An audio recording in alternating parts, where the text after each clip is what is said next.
As jy al ooit in jou lewe gewonder het of gedink het dat jy is nie waardig genoeg om die werk van die Here te doen nie. Jy kan nie, jy voel jy is nie geestelik equipped of op die regte plek of om, jy weet jy het nog nie daai spiritual maturity bereik om God se werke te doen nie. Wil ek hê jy moet graag luister na hierdie gedeelte vandag. Baie jare terug het ek die een aand so gesit en die Heilige Gees lê toe 'n naam op my hart. Nou, ek was nie op daai stadium so geestelik sterk soos wat ek nou is nie. So ek het met daai selfde perspektief gesit om te dink dat, weet ek is nie geestelik sterk genoeg om enigiets vir die koninkryk van die Here te doen nie, alhoewel ek 'n verhouding met Jesus gehad het, maar ek het net gevoel ek is nog nie op die level wat ek moet wees om equipped te wees vir sy koninkryk nie. En daai aand lê die Here 'n naam op my hart en 'n gesig. En ek weet, teen daai tyd het ek nou al geweet, dit is hoe die Heilige Gees met my werk. Hy sal vir my 'n naam gee en dan sal hy dit ernstig op my hart lê en dan moet ek begin bid en ek moet begin intree of hoe ook al. Baie keer as ek die mense ken, sal ek na hulle toe uitreik, maar as ek hulle nie ken nie, dan weet ek net ek moet gaan bid. En die aand wys die Here vir my 'n naam met 'n gesiggie. En dit is 'n persoon wat ek glad nie ken nie. Ek het haar nog nooit ontmoet nie. Ek weet nie eers wie sy is of waar sy is of wat nie. En ek begin bid die aand en ek tree in en ek lê haar voor die voete van Jesus neer. En nadat ek gebid het, het ek net gevoel ek moet, in 'n way moet ek uitreik na haar toe. Ek moet somehow moet ek by haar uitkom. En die enigste way wat ek toe dink om uit te reik na haar toe is om haar te gaan soek op Facebook. En ek het haar naam en ek het 'n prentjie van haar gesig in my geestelike oë. En ek begin soek en soos wat die Heilige Gees werk, toe kom ek by haar naam uit. En ek stuur vir haar 'n messenger en ek sê, dit is die vreemdste boodskap wat jy in jou lewe gaan ontvang, maar die Here lê jou baie streng op my hart. En is daar iets waarvoor ek vir jou kan bid? En ek wil net vir haar sê dat die Here sien haar raak en hy hoor haar gebede en ja, hy sien haar raak. En ek het gesien sy het die boodskap gelees en ek dink toe, okay, wel, omdat dit nou 'n baie odd message is, die kans dat hulle gaan reply of respond is maar altyd 'n klein persentasie. Maar solank as wat sy dit gesien het, en 'n rukkie daarna toe respond sy en sy stuur die boodskap terug en sy stuur klomp sulke huil emojis en sy sê dit is voorwaar die vreemdste boodskap wat sy in haar lewe gekry het.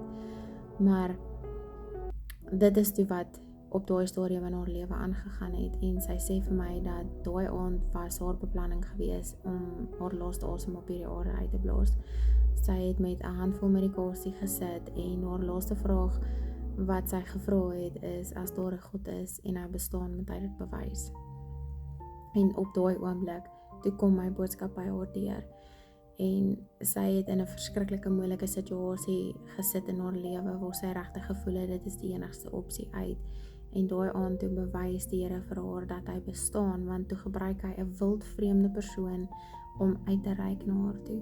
Iemand wat sy nog nooit ontmoet het of geken het of enige iets nie wat uitgereik het na haar toe. So op daai stadium van my lewe het ek gevoel soos, ja, weet ek het altyd gedink dat ek is nie op 'n geestelike vlak waar God my kan gebruik nie. En daai aand toe bewys hy my verkeerd. So dit gaan nie oor op watse vlakke jy in jou spirituality is nie, of in watse gedeelte van geloof jy staan nie, maar die Here kan jou gebruik en hy kan jou gebruik wanneer hy jou wil gebruik. Die vraag is net van, is jy gehoorsaam as God met jou praat?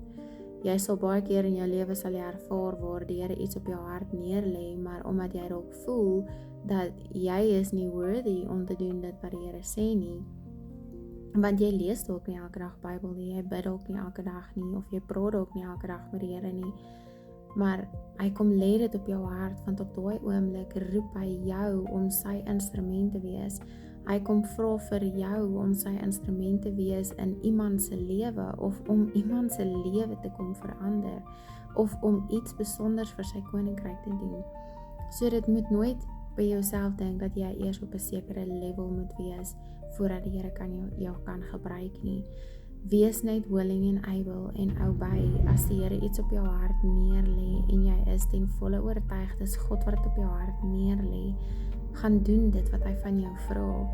Die eer kom nie op daai oomblik na jou toe nie, die eer gaan na die Here toe, maar jy word sy hande, jy word sy oë en sy ore sodat hy jou kan gebruik om uit te reik na sy mense toe, na sy volk, na sy kinders toe. So ja, as jy hier in jou hart voel, ja, okay, maar die Here, ek voel in my hart ek moet dit doen, of ek voel die Here lê dit en dit en dit op my hart. Wees net gehoorsaam tot daardie opdrag en doen spesifiek soos wat die Here dit aan jou bekend gemaak het. Jy hoef nie spiritually op hierdie level te wees vir die Here om jou te gebruik nie.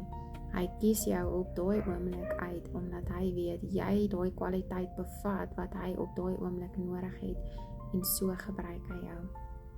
So just be willing and able en ja, obey dit wat die Here op jou hart lê. Mag julle almal 'n geseënde dag verder hê.